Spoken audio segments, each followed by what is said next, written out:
Hello and welcome to my podcast. Do me a favor, subscribe to the John Keim Report wherever you get your podcasts. If you're watching on YouTube, hit that like button, hit that subscribe button. You can find us there as part of Ampire Media, Ampire. Always much appreciated when you tune in. And don't forget, you can read my work on ESPN.com. I have a story up now about Jayden Daniels and all those late game heroics. It wasn't just Sunday, folks, but that was just the latest example of what this young man can do in the clutch. So give that a read on ESPN.com. Also, a couple programming notes. I will not be doing a live stream on Tuesday night with Bram. Of course, it's Christmas Eve. I want to be with my family, go to church, do all that good stuff. And so I hope you're able to do something nice too. And I wish you a Merry Christmas. Anyway, so we'll resume those. I don't know when because next week is New Year's Eve. So, I don't think I'm going to be doing that on New Year's Eve either, but we'll find ways to get all this stuff done. And for you gold members, not sure yet about a Zoom for this week, may be difficult. So I will let you know in the next podcast whether or not we're going to have one. So if we did, it would probably, the way part of the problem here, folks, is the schedule is tough this week with the Commanders. It's things are getting pushed later. So I don't know what we're going to be able to do with that. So just stay tuned for that. Anyways, also in a minute, I'll be joined by Craig Hoffman from the Team 980 and also the Take Command podcast with Logan Paulson. So I always enjoy having Craig on, always enjoy the football discussion that we have. So I hope you do too. And a lot of what we talked about was Jayden Daniels. Why does he perform so well in the clutch? Based on our observations, based on what we know about him, we talk a lot about that among some other stuff. So stay tuned for that. Before I get there, I did want to go over one thing, at least with the injury situation with Marshawn Lattimore. So people want to know what the update is. Here's the update. I don't know because Dan Quinn didn't really give us much of an update on Monday either, because it's early in the week. And I think from what he said is they really won't know until later in the week about Lattimore. So that's Thursday, Friday. This week is different because of Christmas, of course. They switched their Wednesday practice to Tuesday. This is done originally, it was going to be a Wednesday practice. And I do think after meeting with some of the players, this is a very mature team. So I'm going to guess that there's some other teams that a coach wouldn't do this for when you're trying to clinch a playoff spot. But for this team, he knows they're going to handle their work. So he accommodated their. I don't know if this. I don't know if it was necessarily the request, but the bottom line is it was switched from Wednesday to Tuesday, and so allowing players to be home with the families and also other staff members, which is great for them. But because of that, it's going to be a somewhat lighter practice on Tuesday. Now, it wouldn't be a big full practice on Wednesday anyways, but that's what we're going to see on Tuesday. And we will be out there, but you're not going to get a great feel for the injured guys because Tuesday is usually a day of treatment for guys, or it is a day of treatment for guys. So so if you're banged up at all, you're probably not going to be doing anything. So anyway, that's why we're not going to know about Lattimore till later in the week. All we know is he injured his hamstring. I saw him working on his left hamstring on the sidelines, kind of using it like a massage gun. See where it goes, but stay tuned for that later in the week and any other injury update. So anyway, that's it from me. Enough. Let's get to a really good football conversation with Craig Hoffman from the Team 980.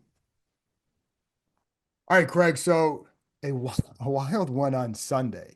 Not quite what I wasn't expecting that when it's 21-7. The Commanders are facing arguably the best defense in the league, and then stuff just happens, and Jayden Daniels happens. And I'm curious. Let's start with Jayden since he's the guy that everybody wants to talk about, and the guy that kind of powers this engine here. So what were your takeaways from the game from his game Sunday? I think it reinforces how important the ability to create out of structure is in the modern NFL. And I think that there's been more and more numbers that have been able to prove that. Like it's kind of one of those things you like intuitively kind of know. And it's like, I don't know. This is one, it's fun to watch when guys are running around making plays, but it's just so backbreaking. But then you start to calculate like the EPA per play type of stuff. And for those that don't know, EPA stands for estimated points added. And they calculated based off like this play contributes to scoring this often throughout the league. And so it is representative of how much this particular thing, this type of play, this type of gain, and this area of the field or whatever is actually leading to points for an offense or preventing points for a defense. And scrambles, whether throwing or running, are huge EPA per play adders because they often take plays that would be negative plays, sacks or throwaway incompletions, and turn them into positives. And that could be first downs. It could just be a small gain, but often there's huge chunk plays. And I think that ability to make a play when things break down, when things don't go right, for Jaden as a rookie, and not just little plays, but like a 4th and 11 to turn into a 30-yard scramble. Like Right. that is impossibly valuable. And that is what it was yesterday. It wasn't, the Saints game was almost the inverse, where he was really good down in, down out, just really meticulous, detailed, making all the right reads, very decisive. And yesterday, like he missed plenty of stuff. I don't think that's his best quarterbacky game, but it might have been his best playmaking game to just make it happen in the biggest moments and overcome those negative situations that you get into because you miss easier throws, whether you miss the read or miss the throw earlier in a series. Right. And it's funny because as we're taping this Monday morning, so it's been hard for us both to get through everything. Right. Just even getting through a handful of the pass plays, there were a couple of times where I felt like, okay, there's pressure there and he can't follow through. Like one of the first plays of the game, and actually this is one thing I like because they lined up Terry on the right side and it caused some confusion on that coverage on that side because two guys go to Terry, Zacchaeus is wide open, he overshoots him. But there's a guy in his face, he can't follow through. But to the extending the plays, even on the touchdown to Zacchaeus, the long one, he gets forced out of the pocket. Now Zacchaeus is wide open.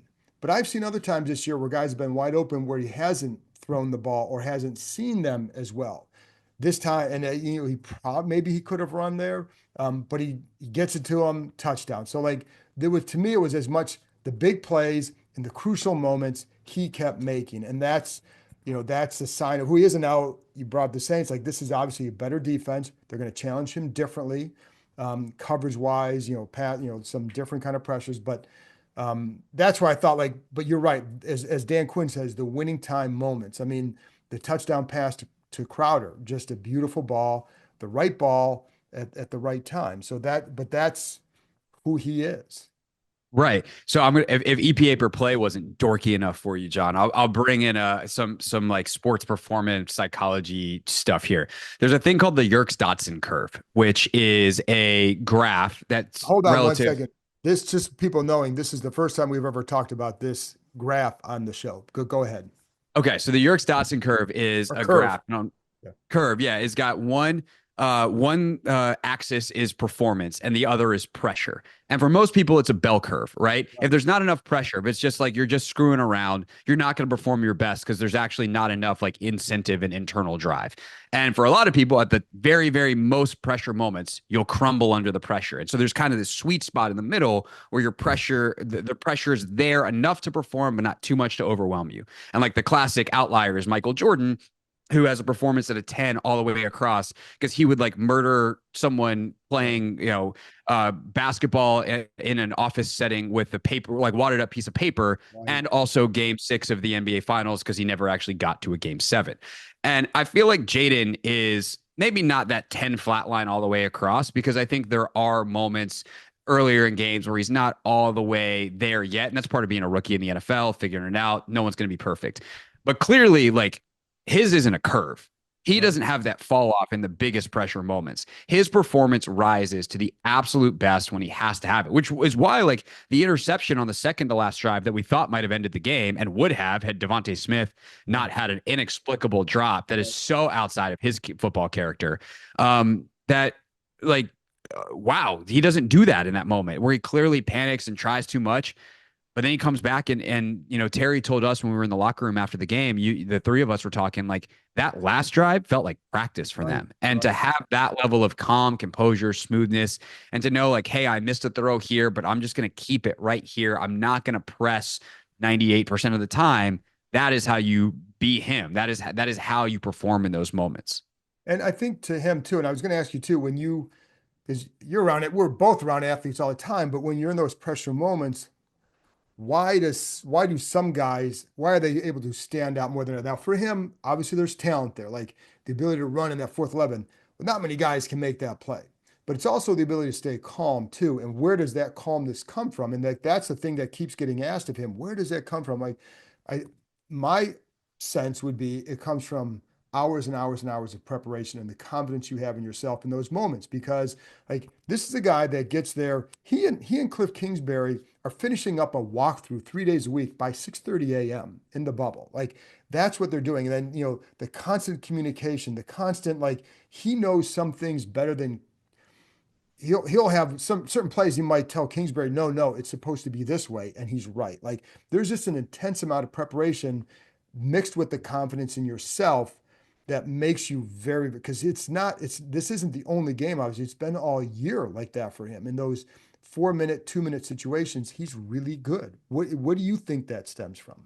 Yeah, I think it's two things. It's talent and preparation. Like and it's kind of the, hard work beats talent when talent doesn't work hard, right? That's the cliched version of it. But like part of it probably goes back to like his youth, how he was raised, Right. the environment that he was raised in, both on and off the field. Like his mom, if you watch the Amazon Prime doc and you get to see how his mom operates, like his mom seems to be a pretty special person who raised then a very special person with certain values in the way that he goes about things, but also kind of his just general approach to life and a calmness and a demeanor and kind of an ability to keep perspective on what's important and what's not. Because sometimes people psych themselves out in a sporting setting because it's everything, and it is everything they've ever worked for. But if they have bigger things in life, then it's easier to keep that in the right bubble and not psych yourself out.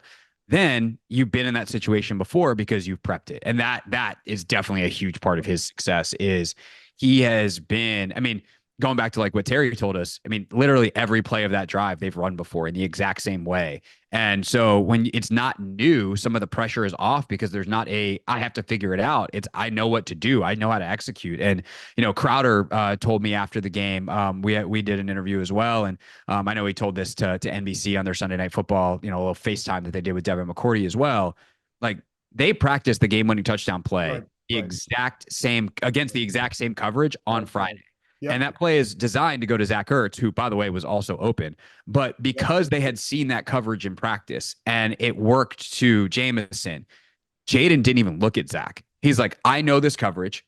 I know exactly where the ball is going to go. And as long as Jameson does his job, I just have to put the ball right there and we have a touchdown. And that's exactly what happened. And so Right. the talent, the preparation, those two things come together and you're able to do that at a high level. So it also goes back to the coaches. Like, do you then create those situations? And we, you've talked about this, I've talked about this on our shows. Like Dan does more situational football than any coach we've ever covered, we've ever seen, and he does even more than he used to. Right. Like for instance, when Logan played for him in Atlanta. So Right. that ability to have those situations not be new in the game because you predicted them and prepared your team in practice meets Jaden's talent, and voila, you have all these seemingly miracle wins that are actually things that you've prepared to do in the, to use their term, winning time moments. Right. And I think on that touchdown, there's a couple of things. One, and you're right with mom, and also his dad. His dad is a very like his Yeah. dad is when I talk to people who have known him for his whole life, they'll always mention his dad as like his demeanor is a lot like that. And so like the combination of everything really helps. And I think then it goes back to one of the things he's done better in the red zone in that particular area is just faster processing. So if you can, you're getting through it because you're seeing it and you're seeing it accurately. And I think that's something that helped him because even on that play, I think it was Emmanuel Acho had a little breakdown of that play. It's like he showed how Bond maybe opened up the wrong way, which then gives you that clearing in the back. Because if you open up the other way, you've got Zach Ertz. So Right. if you see him opening up a certain way, it's like, oh, because his back now is to the play. Now he's open because the safeties aren't coming over. They were, but you're right. Like Zach Ertz, if he doesn't get there, you've got Zach Ertz for a slam for a touchdown or in route. So, but yeah, I think it's that processing too. And one of the things they liked about him before the draft, obviously, was the quick processing speed and also how he responded to certain situations, transferring to a higher profile program like LSU, playing in the SEC, playing against defenses that routinely change their looks way more than what you saw from other quarterbacks face. So you saw him handle situations as well that I think gives you confidence that when you get to certain moments that he's going to be okay in those moments. And I think, that all plays into it, but it's really interesting because like I think we kind of keep like I wrote a story yesterday for ESPN that I think I probably wrote this story after like week 4 or something like that, where because we've seen this year and other Yeah. times, like after the Giants game, the Bengals game, it was probably after the Bengals game because it was 2 weeks in a row, game winning drive against the Giants, and then the Bengals plays were just phenomenal, um, and it's I don't know that anybody will have a great answer other than what we're talking about because I think that's the guy, NBA players like Kobe Bryant. Why was he so good? Like it's not just because he's skilled, it's because he's in the gym at 3 and you're showing up at 6. You're going home at 8. He's showing back up for round 2, right? Do you know what I mean? Like that's Yeah. the kind of stuff that I I will think Jayden is wired that way. I will say this, and this is getting a little bit into an NBA thing that I could start a war on your podcast because Kobe fans are very, very fiercely defensive of what he was. But like Kobe actually, like statistically, was not like the best clutch player of his Oh no, generation. right. But he wasn't And afraid of the clutch moments though. well, 100%, right? But he actually like at the absolute max, if we talk about the Yerkes Dotson curve, like there's probably a little bit of dip because he would force stuff, right? Like he Yes. had to Right. take the shot. Right. And I Right. think one of the things that keeps Jaden so tremendously potent at all times is there is a humility about him. He Right. will go make the play. On 4th and 11, I'm not afraid to keep it and go run for 30 yards. But if Olamide Zaccheaus is open, I'll throw the ball to Olamide Zaccheaus. I don't have to be the hero. I want to win. And I think that ability to just make the right play and sometimes create a play to go, okay, well, the right play, the thing that we drew up on paper isn't available. Now I have to go make it happen. I have to make us right. And the balance of that is good. But I think it also shows up in the work, right? Because we've seen rookies, and you've certainly covered a lot of them over the years, who have some success early and maybe it gets in their head a little bit. And Jaden from day one is just like, I'm a rookie. I'm here to do the work. Like I know what it takes to be great. And I don't think that as his career goes, that's going to change. He might become like if he is on the track that we think he's on, he's eventually going to be the highest paid player in football. Like we're talking years from now, but that is how it works. If you're the next guy and you're this good, you become the highest paid player in football.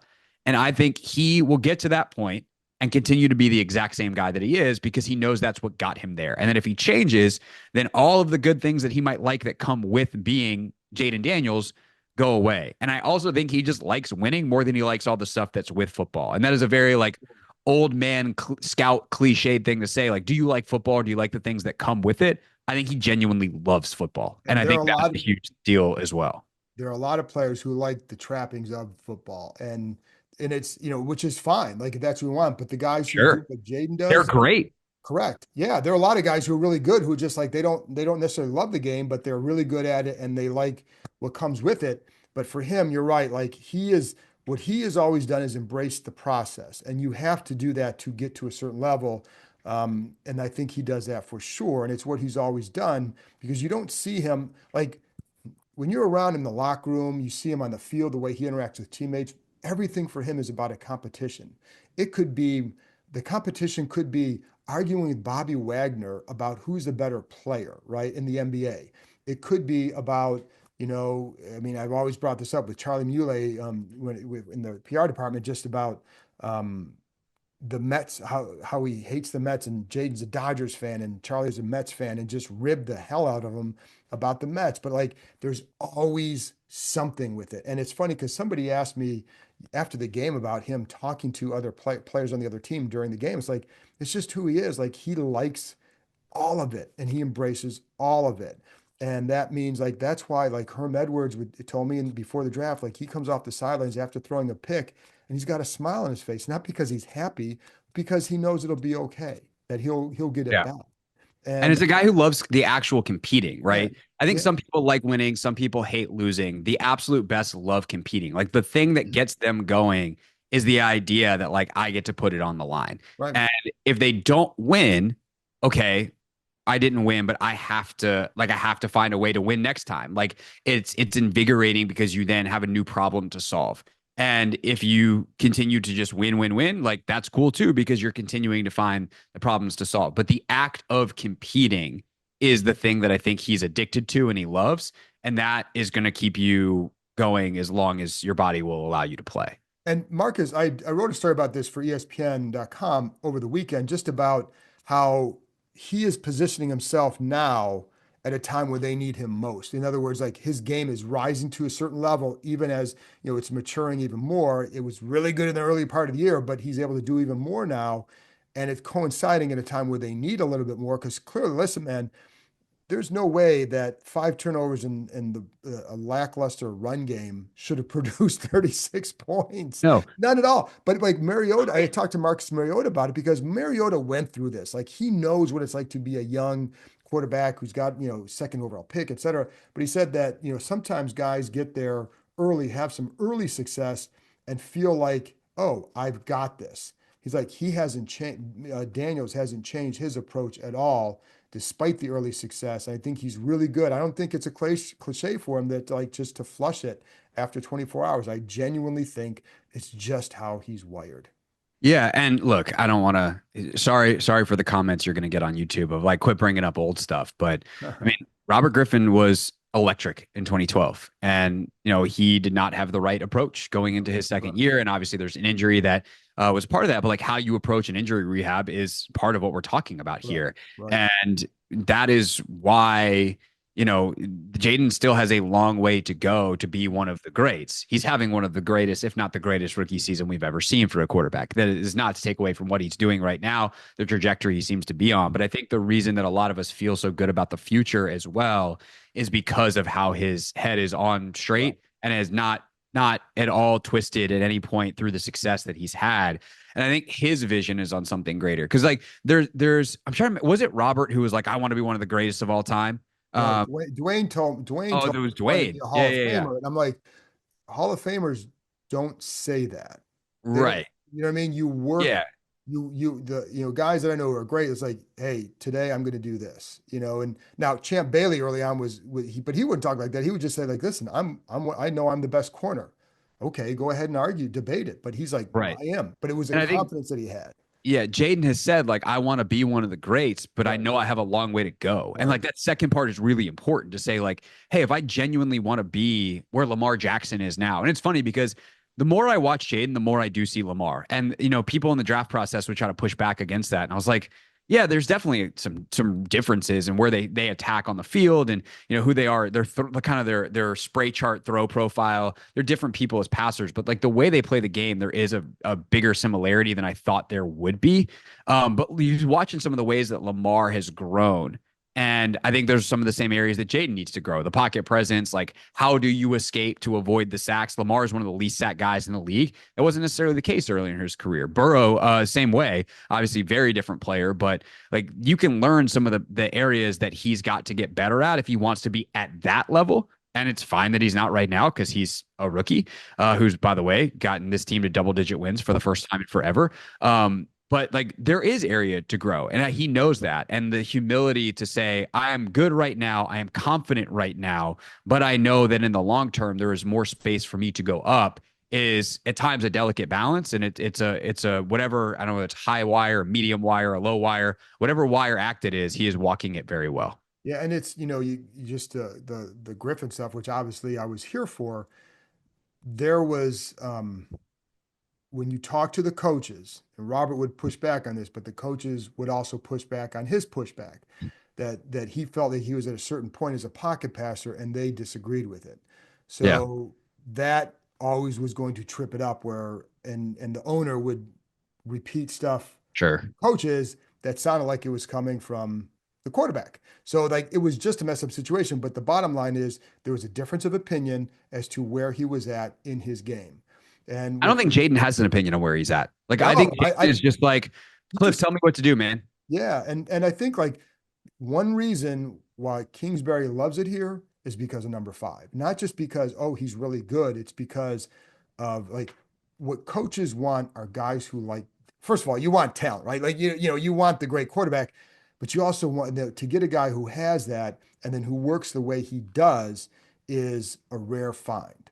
And you don't leave that without something tremendous waiting for you Right. because that's Especially when you're getting paid head coach money by the Arizona correct. Cardinals till Correct. 2027. Correct. Exactly. Exactly. So for people worried, like, who knows where that goes? I can't predict it. I would not rule anything out, but I do know how much he likes him. And I do know it's because of the approach.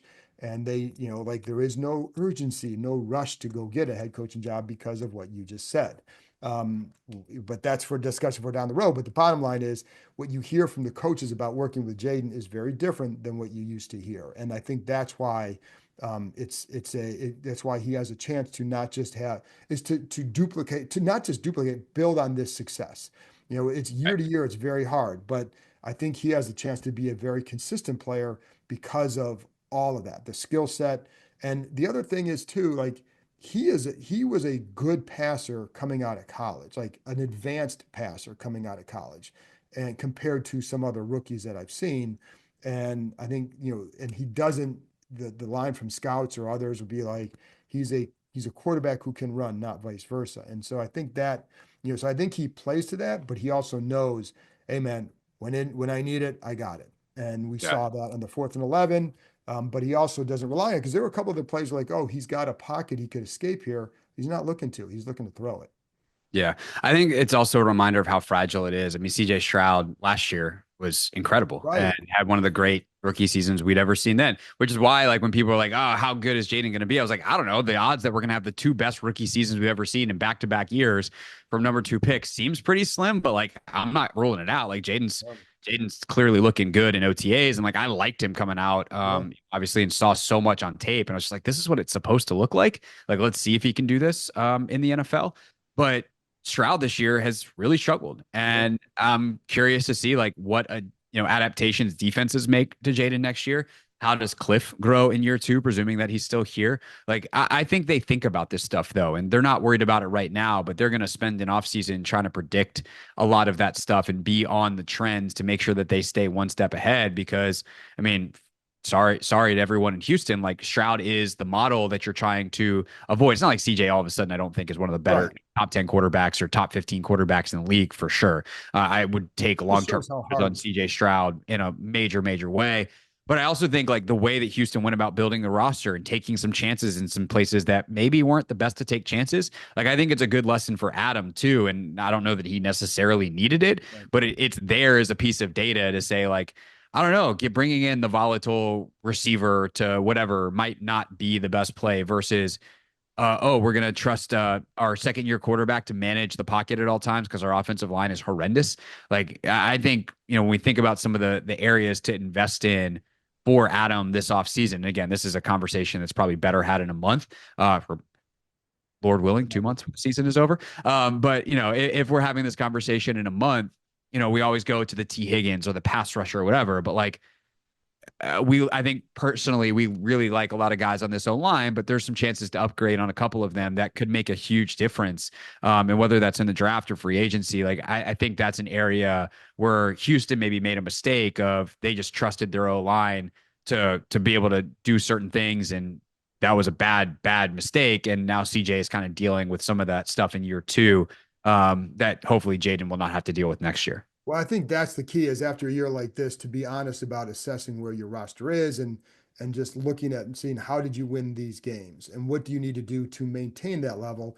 And I think you need to get a more consistent ground game. And that, to be honest, like when you watch the Eagles front in that first half, now not the second half because they did a much better job, but by and large all year, that's a really good front running the ball. And so like that's the beauty of what they do is they can hurt you there. And if can you get a more consistent dynamic run game to then because if you get that with Jayden Daniels now it's a wrap and like look what he's doing with the ground game the last 2 weeks the running backs have not done anything and you Yeah. have it's you're throwing like God bless them but Zacchaeus and Crowder were not high on anybody's wish list in the offseason but they're making it work with these guys. And you lost Austin Eckler, and you're making and Jeremy McNichols has done a nice job every time he's filled in. In fact, his 5 yard run was arguably the best run of the day they had from a running back. But Right. but like the point is, you still there are areas that you can upgrade that can help boost what this offense does and what Jayden Daniels does. But I think it starts with you have to be honest in your assessment of these groups because there are definitely on that line like you can definitely get better there. Yeah, I think something that gives me confidence in that they'll explore all options. One, like I think Adam is very good at his job, obviously from the top, and is not willing or is willing to be bold. The McCaffrey move that they make in San Francisco for a running back, is a huge Right, one. right. But then also you look at the way that they were willing to attack undervalued positions or what's the word I'm looking for? Not undervalue, but like low value positions, Right, right? right, Running right. back, middle linebacker, these devalued positions. That's the word I'm looking for. In the draft in Detroit with Sosna, who was Right, there, Lance Newmark, who was there right. through those decisions, and they were like, look, we have the other stuff on lock. And they started with the trenches. And then they were like, okay, now the area for us to attack is middle linebacker. Let's take Jack Campbell. We need Right. a really dynamic playmaker. Let's go get Jahmyr Gibbs. And so, yes, doing work in the middle rounds is really good, but being willing to spend high draft capital on maybe the best player in a class at a devalued position is also something worth doing. And, Laporta, same thing in Yeah. Detroit, where like tight end is seen as is not the best way to spend a first round pick because tight end salaries for really good vets, like outside of Travis Kelce, basically, are pretty low. So you don't get quite the Right, value right, of, right, oh, we're only 10% of a quarterback contract if we're taking a rookie right. QB versus we're still paying 80, 90% of a good tight end contract. But like if you get Sam Laporta, that changes your team. And so I think tight end, I think running back, I think O line, obviously. And yeah, still wide receiver, DN. Like they've got plenty of room they can upgrade around Jaden to support him and defensively to help strengthen that side. But I do think that the group of front office people involved here have been a part of some front offices who have taken those kinds of swings. And I'm excited to see what their evaluation is of self and then what they do with that information, moving forward. And I think one of the things that jumped out to me, Craig, too, in the offseason, I'm going to touch a little bit on this here, but I'll probably go into it more later in the week, is all the guys they've hit on. And Mm, it's not just like the Frankie Louvu's, the Wagners, but Eckler had more left, right? And there was an ankle thing to me last year, and they signed him, and he was doing well till he got hurt. Zach Ertz still had more left. But it's also guys like, and again, watching the second half of the game and the run defense, Day just keeps jumping out. Jalen Holmes has made some plays. Like these were not guys that anybody thought at the beginning of the year. Jalen Holmes wasn't even here. Like I watched Sheldon Day and like I didn't see anything in the summertime. It's like, oh, this guy could be something by just not that he's some superstar, but he's a guy coming off your bench that's contributing. He's 6'1", he's squatty, but there's a play, Craig, where it's like I think it was, I don't know if it was Javante Jean-Baptiste or Farrell, forces run back side, but um, I just have this image in my head with Sheldon Day against the center. And just he's lower, but into his pads and just kind of sheds them and makes the play. But he plays to his leverage. He's short, he's squatty, play to your advantage. But it's like they found a lot of guys like that. Like Noah Igbenogany, like he struggled throughout most of his career. He's a former first round pick, has talent, but he's done a nice job here.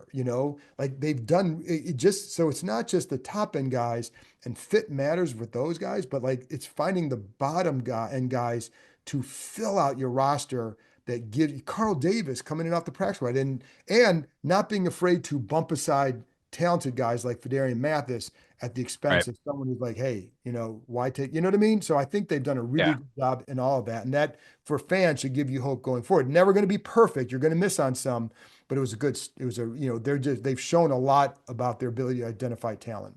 No, 100%. And I think part of that goes back to what we talked about a lot draft time, which is you can't like the whole Bill Parcells, like if I'm going to make the meal, then Right. I better buy the groceries idea. It kind of the intelligence of that is I know what I'm looking for. Like I know exactly what I want. But I think where that strategy misses, especially in modern times with the amount of ground you have to cover to scout, is like, do you know the farms to know where to look? Right. And Right. that is where like Adam Peters is excellent. Like he's scavenging the farms for raw materials. I'll end the terrible analogy now. But like Adam, it starts off with Quinn and his staff knowing I need this. I'm Right. looking for this exact set of characteristics, of traits. I don't care about a name value. I need a defensive tackle who will eat blocks, who plays with good leverage, and who is smart enough to understand our scheme. Okay, great.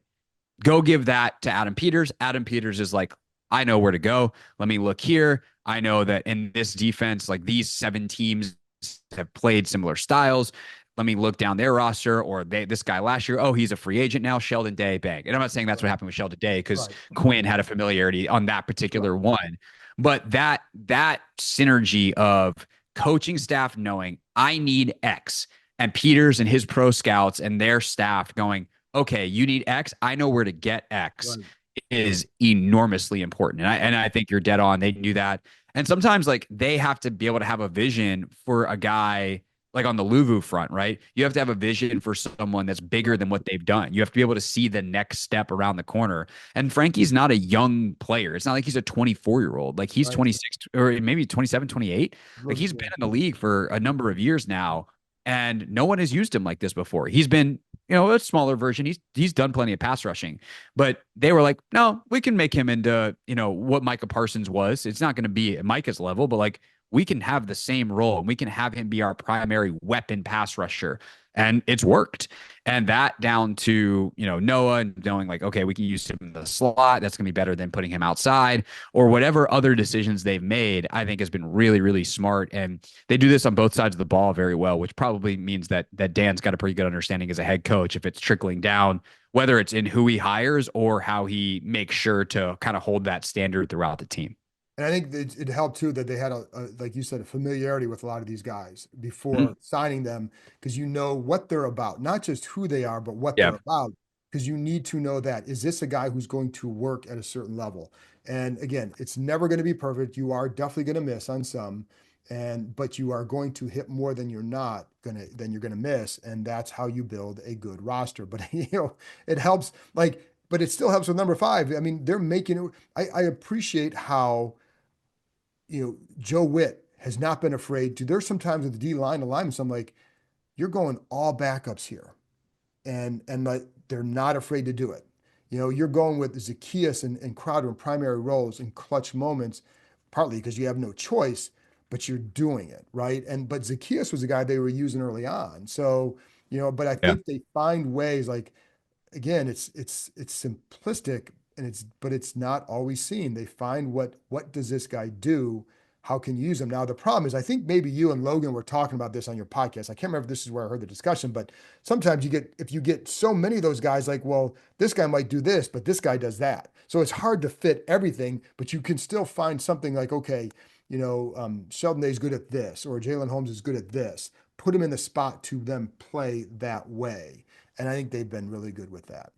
Yeah, I think it also goes back to kind of how Dan was in Seattle, where he, they had a crew that was, oh, we got a crew that rolls pretty deep there. Dan says about every single position, which is I always chuckle Right, right. when he says that in the press conference. But in Seattle, they legitimately had 8 good defensive linemen. Like it was grotesque. Yes. That's why that defense. Right. We all talk about Legion of Boom, but that front was nasty, and that is why it's one of the best defenses ever. But I think that idea of a guy who's pretty good or average who's fresh is better than a tired superstar Right. and not being afraid of that and just going like, yeah, well, if Daron Payne is exhausted, then he's not going to be Daron Payne. So let's make sure that Daron Payne is max Daron Payne and Sheldon Day, we limit his snaps, but he's fresh for all of them and he can be an effective player, but we don't want to overexpose him. I think that is kind of the methodology. And I think that's very smart. And you have to have an element of boldness. Because as a coach, if Daron Payne's not out there, let's say, and I know a lot of people have mixed feelings on Daron, but I thought he was really impactful on Sunday. So Yep. I go agree. Daron. Um, you know, if you don't have Daron Payne out there on a key play, then it's like, oh, why wasn't Payne out there? And like you get crushed as a coach because you have Sheldon Day in the game. And if Duran's out there and he's exhausted and he doesn't make the play, people just yell at Duran Payne. So you have to be willing to take that as a coach, and that takes an element of boldness. I appreciate that. They're about Yeah. substance. They're not about narrative or style, and they are willing to explain their decisions because they're good decisions, and they should stand on them because they're good decisions. And then offensively, the same token, like how do we put guys in a position to succeed? I think Cliff has a clarity there that is rare and special, and I think it's kind of one of his superpowers.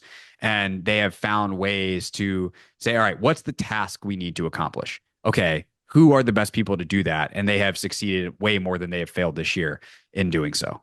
Yeah, and you're right. And it's funny because I mean, too often I've seen, the disparate parts is what would take place here in the past. And I've talked about this before on here, but you get in Paul Richardson, whom the coaches didn't want, but the front office felt they needed to sign someone with speed because they lost to Sean Jackson. So what do you do with the guy that the coaches didn't have a vision for? They signed defensive guys like Zach Brown. Like not only did they sign him, but they They re-signed him re-signed him. against the wishes of the coaches because they didn't want what what he gave them. And so like but you have to have a vision for it. And that's where when you talk about like working in sync with the front office and the coaches, that's why it's important. When you get to times like this, when you have a shared vision, I think it plays out in times like this when you see what guys do on the field. No doubt. And you also then have, I'm glad you said that phrase, shared vision, because then once you're in the building, you're in it, everybody's marching to the same Yeah. beat. And that starts with Dan. It goes down through the coordinators and the position coaches, the leaders, guys like Bobby Wagner, obviously play an enormous role to just get everybody on the same page. Everybody understands their role, thus they can execute it. Be a star in your role. I think that phrase gets tossed around more in NBA circles than it does in NFL circles. But if your job is to be the third receiver, then be the best third receiver you can. Right. Don't try to do too much. There's a huge level of trust. And I think, that and the situational stuff is how you get an under talented team that evens the playing field and wins 10 games because they're ready for the biggest moments. They have clarity in what their job is and they go out and execute. And that is way better than a talented team who's just trying to figure it out at all times. And I think that's why you've seen a 10 win and counting team going into these final 2 weeks. Craig, I could talk a lot longer with this, folks. This is why I love having Craig on because I always feel like it's an intelligent discussion and I just always, always, always enjoy it. So, Craig, tell people real quick where they can find you before we get out of here. Yeah, the Take Command podcast, me and Logan Paulson, is out 3 times a week. Search for that wherever you get your podcasts, Apple, Spotify, YouTube, a free Odyssey app, our company that also produces my radio show, which you can hear on the Team 980 4 to 7 daily. So the Hoffman Show, we have a good time. Occasionally we're half as intelligent as this as well, but we need John to be that intelligent all the time. There you go. Craig, thanks a lot, man. Appreciate it. Always great to be with you, Cakes. Merry Christmas. Happy holidays and Merry Christmas.